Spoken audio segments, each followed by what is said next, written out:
কোটা বিরোধী আন্দোলন ঘিরে সহিংসতা ও অসহযোগ কর্মসূচিতে স্থবির পরিস্থিতিতে আজ সন্ধ্যা ৬টা থেকে অনির্দিষ্টকালের জন্য কারফিউ জারি করেছে সরকার।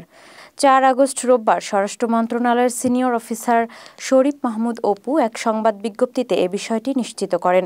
এতে বলা হয়, আজ সন্ধ্যা ৬টা থেকে পরবর্তী নির্দেশ না দেওয়া পর্যন্ত ঢাকা মহানগর সহ সব বিভাগীয় সদর, সিটি কর্পোরেশন, পৌরসভা, শিল্পাঞ্চল, জেলা সদর ও উপজেলা সদরে সান্ধ্য আইন বলবৎ করা হলো।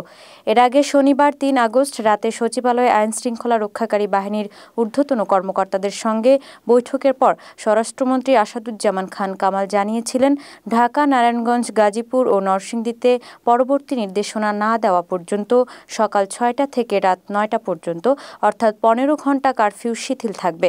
তবে স্বরাষ্ট্রমন্ত্রীর এ ঘোষণার পর আজ রোববার বিকেলে নতুন এ সিদ্ধান্ত নেন সরকার।